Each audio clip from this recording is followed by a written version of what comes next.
So I'm in upstate New York today, this weekend, to participate in a family funeral. So that's very sad, but I'm glad I can be here with the family to commemorate my great aunt. And so tomorrow's the service. So we came in today, Friday, and we're staying not really in a nearby town. I think it's actually a couple hours away from the funeral location, but it just worked out this way because kind of near to another relative. We also wanted to see an hour west of the airport, Syracuse Airport. So we're staying tonight in the little town of Clyde, and I think this is a really, really cool place. Okay, I'm used to South Carolina, and yeah, South Carolina also has these little tiny downtowns. But these are kind of, I think these are older, because Upstate South Carolina wasn't really settled till significantly until the late 1800s, or definitely into the 1800s. Anyway, look at that. Look how cool this building is. Town this small. It's got a 3-story building. It's got a fallout shelter.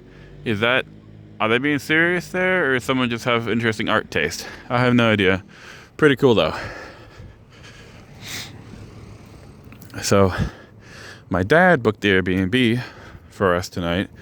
And my dad's not exactly an urbanist, so I was surprised and thrilled to see that he booked us an Airbnb, which is the second floor above a storefront, just like these here, although not here. It's on this block, but on the other side.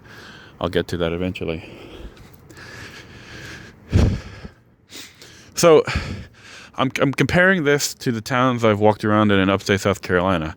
Size-wise, in terms of how many blocks of storefronts they've got like these old-fashioned style, no setback, right up against the street, ranging between 1 and 3-story storefronts.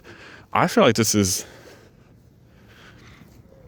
I feel like it rivals downtown Greer.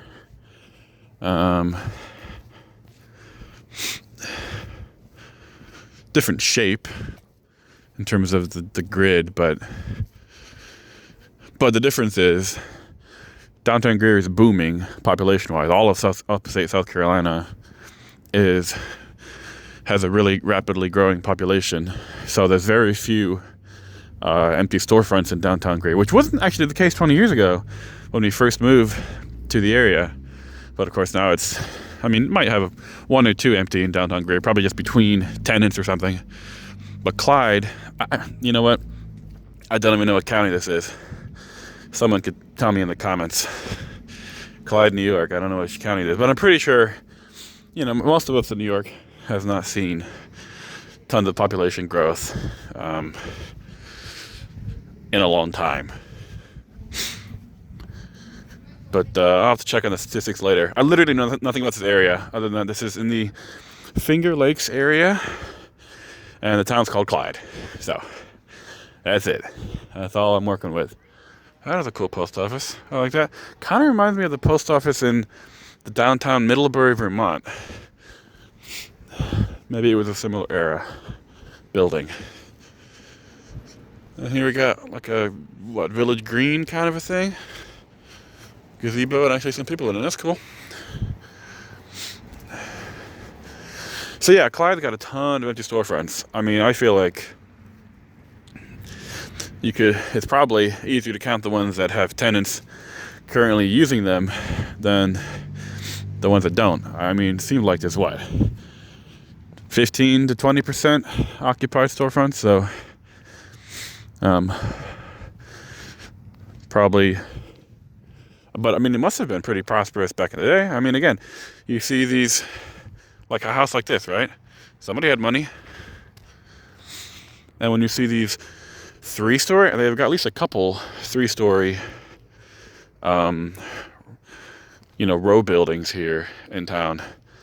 And I'm trying to think if downtown Greer even has one historical 3-story row building. It's hard to tell. And of course, both these areas have gone through their own downturns in the past, with Greer's kind of being done, Clyde's kind of continuing. So it's impossible to tell for me as a quick observer, which one of these vacant lots used to hold more row buildings, right? That's the thing. When you see a vacant lot in a downtown like this, a lot of times there used to be more of the same. And over the years, they either fell down or were demolished or turned into a parking lot or whatever. So I am pretty sure that one of these is the back of our Airbnb. I'm guessing the one with the lights.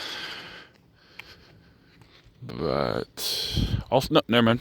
No, that's some other person's house. Sorry, random person. Yeah, we're over here. Right there with the lights on, the red one. I know because I looked out that window and I saw this little porch over here earlier today. Just a really cool place to stay. I think this is honestly the first time I've stayed in a living area above a traditional Americana kind of storefront, like ever, as far as I can remember. Of course, I stayed in condos and apartments above shopping areas in China for years. But of course, in China, that's like the norm. That's how you build things. You build houses on top and a floor or two of commercial below. But of course, in America, this is harder to find. Mostly just stuff from this time period, unless you're in a much bigger city. So pretty cool to experience it here. I'm very much enjoying the rundown charm of this place. So now I'm going in. So I will give you a little tour. Hopefully I don't embarrass my... Oh, no. They locked the door. Okay. Well, I'll have to get in touch with my family to let me in. But pretty cool town.